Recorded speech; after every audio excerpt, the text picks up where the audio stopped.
तेरा चलना फिरना तेरे नूरों में है, तेरा उठना बैठना तेरे नूरों में है, तेरा चलना फिरना तेरे नूरों में है।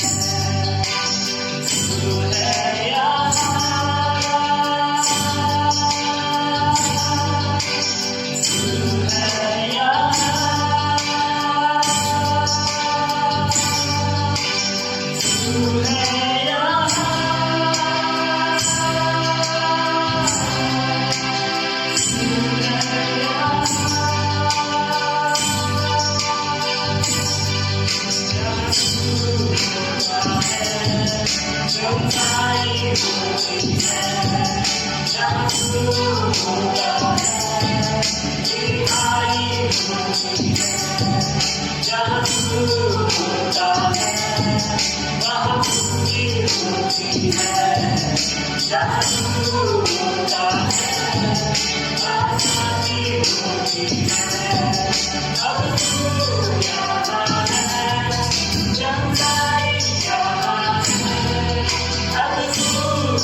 आपके नाम को आपके जैसा कोई चीज ना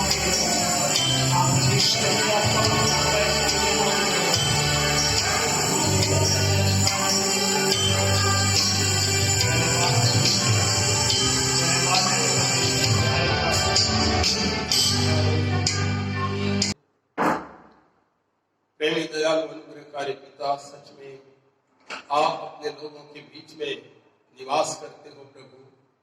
आपने स्वयं कहा है कि मैं तुम्हारे बीच में चला फिरा करूंगा, मैं तुम्हारा परमेश्वर ठहरूंगा और तुम मेरे लोग ठहरोगे।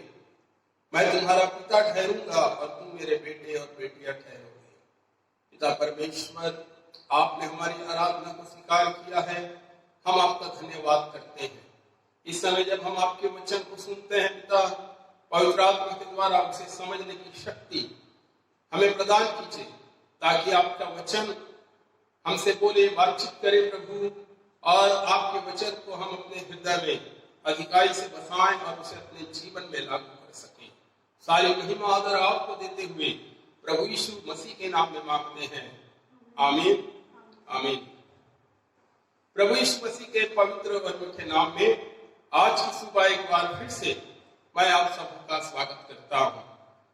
भजन संहिता की किताब उसके 51 अध्याय और उसके 6 वचन में हम इस प्रकार से पढ़ते हैं, जब दाऊद पाप में गिर गया और उसके बाद पाप से पश्चाताप करते हुए परमेश्वर से इस प्रार्थना को वो करता है और इस प्रकार से वो कहता है कि देख, तू हृदय की सच्चाई से प्रसन्न होता है और मेरे मन ही में ज्ञान सिखाएगा। परमेश्वर हमारे जीवन में सच्चाई को देखना चाहता है, खराई को देखना चाहता है और परमेश्वर चाहता है कि मैं और आप खरा मनुष्य बनकर अपने जीवन को बिताएं और हमारे जीवन में सच्चाई पाई जाए। परमेश्वर को हमारे जीवन से एक बात प्रसन्न करती है और वो विशेष बात यह है कि हमारे अंदर सच्चाई का होना बहुत जरूरी है, विश्वास योग्यता का होना बहुत जरूरी है, क्योंकि स्वयं हमारा परमेश्वर विश्वास योग्य है और वो चाहता है कि उसके लोग भी उसके प्रति या अपने काम के प्रति, अपने जिम्मेदारियों के प्रति अपने जीवन में विश्वास योग्य रहें। मैं कुछ बातों को आपके सामने रखना चाहता हूं कि किन किन बातों में हमारे जीवन के अंदर सच्चाई होना चाहिए। पहली बात है, धन में सच्चाई होना चाहिए। हमारे जीवन में धन के प्रति विश्वास योग्यता होना चाहिए।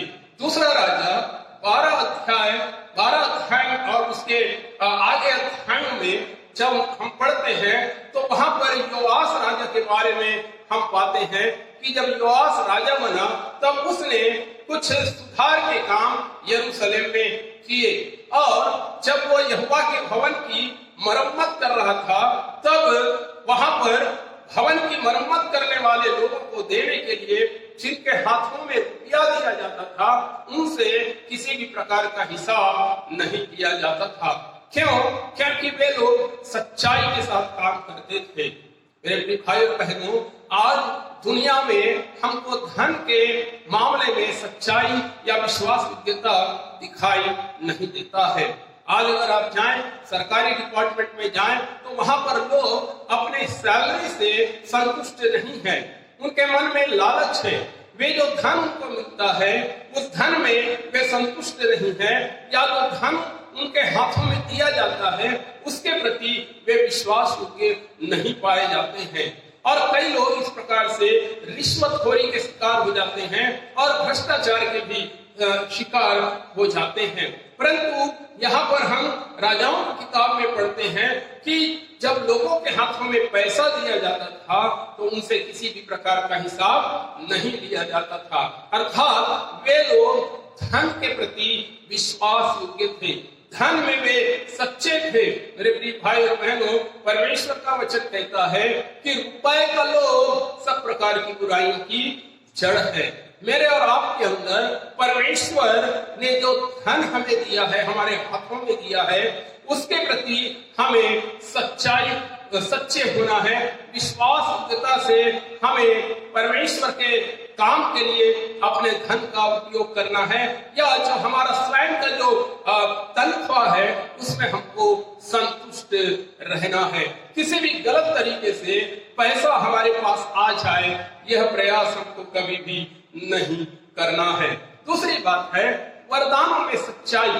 परमेश्वर ने हम में से हर एक को वरदान दिया है और उन वरदानों को हमको परमेश्वर की महिमा के लिए बड़े ईमानदारी से उसका इस्तेमाल करना है। मत्ती रचित सुसमाचार उसके 25 अध्याय और उसके 14 वचन से 30 वचन में पढ़ते हैं कि प्रभु यीशु मसीह एक उदाहरण दे रहे हैं कि एक व्यक्ति था और परदेश में जाते समय उसने अपने दासों को बुलाकर कुछ तोड़े दिए और वो जब आकर हिसाब लेने लगा तो वहां पर हम पाते हैं कि जिसको 5 तोड़े दिए गए थे वो स्वामी के पास आकर कहता है, स्वामी मैंने 5 और कमाए हैं। और जिसको 2 दिया गया था वो कहता है मैंने 2 और कमाए हैं। लेकिन जिसको 1 दिया गया था उसने कुछ भी नहीं किया, उसने लेन देन नहीं किया, उसने उस तोड़े का कोई इस्तेमाल नहीं किया। वो कहता है कि मैंने उसे भूमि पर गाड़ दिया, जो तोड़ा तुमने दिया था स्वामी उसे मैंने भूमि पर गाड़ दिया। देखिए, बहुत सारे लोग ऐसे हैं जिन्हें परमेश्वर ने वरदान दिया है, परमेश्वर ने उनको योग्यताएं दिया है, परमेश्वर ने उनको जो टैलेंट्स दिए हुए हैं उनका उपयोग प्रभु की महिमा के लिए नहीं करना चाहते। परमेश्वर चाहता है कि हमें जो कुछ उसके द्वारा मिला है उसको हम उसकी सेवा के लिए, उसके नाम की महिमा के लिए इस्तेमाल करें। परमेश्वर ने हमको सच्चा समझकर, विश्वास योग्य समझकर जो वरदान हमको दिए हैं उन वरदानों का उपयोग हमको प्रभु के नाम की महिमा के लिए करना बहुत जरूरी है। तीसरी बात है चिंता करने में सच्चाई, अर्थात सुधि लेने में सच्चाई। हम एक दूसरे की चिंता करना है, हम एक दूसरे की सुधि लेना है। नया नियम में फिलिपियों की पत्री 2 अध्याय और 20 वचन में पौलुस जो है फिलिप्पी नगर की कलीसिया को तीमुथियुस के हाथों संदेश भेजता है और वो कहता है कि मेरे पास ऐसे स्वभाव का कोई नहीं है जो शुद्ध मन से तुम्हारी चिंता करे। मेरे पास एक ही व्यक्ति है, वो है तीमुथियुस, और कोई दूसरा व्यक्ति नहीं है जो शुद्ध मन से तुम्हारी चिंता करे। बहुत जरूरी है कि हम एक दूसरे की चिंता करें। पौलुस फिलिपियों को लिखते हुए 2 अध्याय में कहता है कि हर एक अपनी ही हित की नहीं परंतु दूसरों की हित की भी चिंता करे। आज कलीसियाई जीवन में हम देखते हैं कि लोग केवल अपनी ही चिंता करते हैं, अपने ही बारे में सोचते हैं, दूसरों के बारे में नहीं सोचते। जबकि हम प्राचीन कलीसियाओं में देखते हैं, प्रेरितों के समय की कलीसियाओं में, कि लोग एक दूसरे की चिंता किया करते थे। यहाँ पर पौलुस फिलिप्पी नगर के लोगों को कह रहा है कि तीमुथियुस के अलावा और कोई दूसरा व्यक्ति नहीं है जो शुद्ध मन से तुम्हारी चिंता करे। कलीसियाओं में एक दूसरे की चिंता करने वाले लोग होना चाहिए। अगर मैं और आप सेवक हैं तो हमको भी एक दूसरे की चिंता करना बहुत ही जरूरी है। याकूब की पत्री 1 अध्याय और उसके 27 वचन में याकूब इस प्रकार से कहता है कि हमारे परमेश्वर की दृष्टि में शुद्ध और निर्मल भक्ति यह है कि हम अनाथों और विधवाओं के क्लेश में उनकी सुधि लें और अपने आप को संसार में निष्कलंक रखें। हो सकता है हम प्रभु की महिमा के लिए बहुत गीत गाते हो, बहुत बड़ी आराधना करते हो, बाइबल पढ़ते हो, भक्ति में जीवन बिताते हो, ये सब तो ठीक है, ये तो हमको करना ही है। परंतु परमेश्वर चाहता है कि हम अपनी भक्ति को अनाथ लोग, विधवा लोग या जो दुख तकलीफ में पड़े हुए लोग हैं उनकी सुधि लेने के द्वारा प्रकट करें। हमारी जो परमेश्वर के प्रति भक्ति है उसमें दूसरों की चिंता करना, दूसरों की सुधि लेना भी शामिल है। इसलिए मेरे प्रिय भाई और बहनों, हमको चिंता करने में, एक दूसरे की चिंता करने के लिए हमारे अंदर सच्चाई होना बहुत ही जरूरी है। अंतिम बात है सेवा में सच्चाई। कुलुसियों की पत्री 1 अध्याय और उसके 7 वचन को पढ़िए। कुलुसियों के पत्री 1 अध्याय 7 वचन। वहां पर एक व्यक्ति है जिसका नाम इफ्रास है, उसके विषय में लिखा हुआ है 1 का 7। उसी की शिक्षा तुमने हमारे प्रिय सहकर्मी इफ्रास में पाई, जो हमारे लिए मसीह का विश्वास है, जो सेवक है। यहाँ पर लिखा हुआ है, पौलुस कहता है कि मसीह का वो विश्वास योग्य सेवक है। यहाँ पर एक ऐसा व्यक्ति है जिसके विषय में प्रेरित पौलुस कह रहा है कि वो व्यक्ति विश्वास योग्य है। 4 अध्याय 12 वचन पढ़िए, उसी कुलुसियों का 4 अध्याय और उसका 12 वचन को पढ़िए। कुलुसियों 4 अध्याय 12 वचन। इफ्रास जो तुम में से है और मसीह यीशु का दास है, मसीह यीशु का दास है, तुम्हें नमस्कार करता है। हाँ? और सदा तुम्हारे लिए प्रार्थनाओं में प्रयत्न करता है। सदा तुम्हारे लिए, कलीसिया के लिए प्रार्थना करते हुए ये प्रयास करता है ताकि तुम सिद्ध होकर पूर्ण विश्वास के साथ परमेश्वर की इच्छा पर स्थिर रहो। ताकि तुम सिद्ध होकर पूरे विश्वास के साथ परमेश्वर की इच्छा को पूरी करने वाले बन जाओ। मेरे प्रिय भाई और बहनों, अगर हमको परमेश्वर ने सेवकाई दिया है, कोई सेवा की जिम्मेदारी सौंपी है, चाहे वो कलीसिया का सदस्य हो, चाहे कोई पास्टर हो, चाहे कोई अपोस्तल हो, चाहे बिशप हो, कोई भी क्यों ना हो, परंतु शुद्ध मन से हमको सेवा में लोगों की चिंता करना है। क्या चिंता करना है? ताकि लोग परमेश्वर की इच्छा को पूरा करने के लिए सिद्ध हो जाएं। पहला दूसरा तीमुथियुस 1 अध्याय और 12 पद में वहां पर पौलुस इस प्रकार से कहता है कि प्रभु ने मुझे विश्वास योग्य समझकर अपनी सेवा के लिए क्या किया है? बुलाया है। परमेश्वर ने मुझे विश्वास योग्य समझा। मेरे प्रियो, परमेश्वर मुझ पर और आपके ऊपर भरोसा करता है।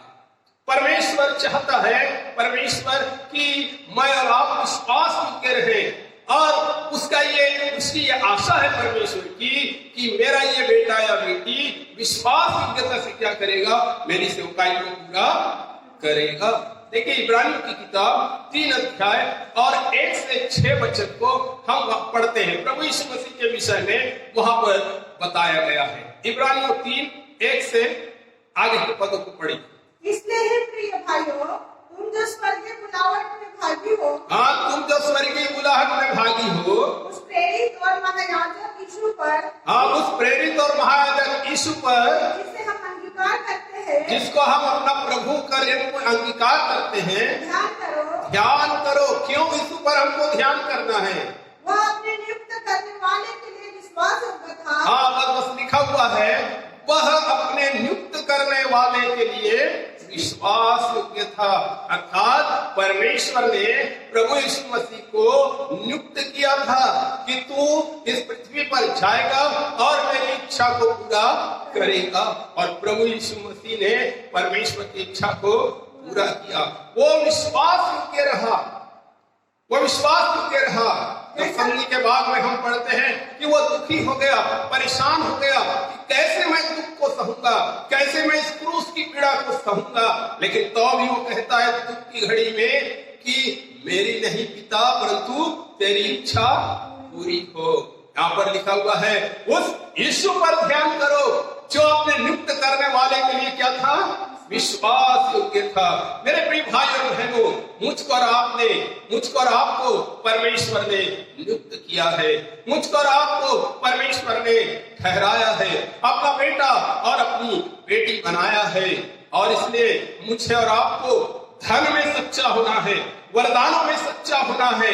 जो परमेश्वर ने मुझको दान और वरदान दिया है, उसको परमेश्वर की महिमा और सेवा के लिए सच्चे मन से पूरी तरह से उपयोग में लाना है। एक दूसरे की चिंता करने में मेरे अंदर सच्चाई और विश्वास योग्यता होना है। और जो सेवा प्रभु ने मुझे और आपको दिया है, हम मसीह के राजदूत हैं, हमको उस सेवा में सच्चे होना है। परमेश्वर चाहता है, प्रभु यीशु मसीह चाहते हैं कि मैं और आप उसकी गवाही दे, सुसमाचार का प्रचार करें। जो हमको उसने दिया है हम दूसरों को दे। परमेश्वर हमसे आशा रखता है, और अगर मैं और आप उस आशा में खरे नहीं उतरते हैं तो हम कैसे विश्वास योग्य कहलाएंगे? लेकिन मेरे प्रिय भाई और बहनों, हमको परमेश्वर के प्रति विश्वास योग्य बना रहना है, सच्चे बने रहना है। दाऊद परमेश्वर से कहता है, हे परमेश्वर, तू हृदय की सच्चाई से प्रसन्न होता है। प्रभु आपकी और मेरी सहायता करे ताकि हम परमेश्वर के प्रति सच्चे और विश्वास योग्य बने रहे। आइए हम प्रार्थना करें। प्रेमी दयालु अनुग्रहकारी ईश्वर के पिता, धन्यवाद देते हैं क्योंकि आप स्वयं सच्चे और विश्वास योग्य परमेश्वर हैं और अपने लोगों में सच्चाई और विश्वास योग्यता को देखना चाहते हैं। प्रभु, आज हमने हमारे प्रभु जी वचन से 4 क्षेत्रों में सच्चे बने रहने के विषय में सीखा है। प्रभु हमारी सहायता कर और मदद कर परमेश्वर पिता, ताकि प्रभु आपने हम पर भरोसा करके हमको जो प्रभु जी धन दिया है, हमको जो वरदान दिया है, प्रभु हमको जो कलीसियाएं दिया है, हमको जो सेवा दिया है, प्रभु खुदावन परमेश्वर पिता, हम आपके काम को प्रभु विश्वास योग्यता के साथ करने पाए, आपके प्रति विश्वास योग्य बने रहे प्रभु जी। धन्यवाद देते हैं हर एक सुनने वालों पर प्रभु आपका अनुग्रह होने पाए। महिमा आदर इज्जत आपको देते हुए यीशु प्रभु के नाम में मांगते हैं, आमीन आमीन। प्रभु आप सबको आशीष दे।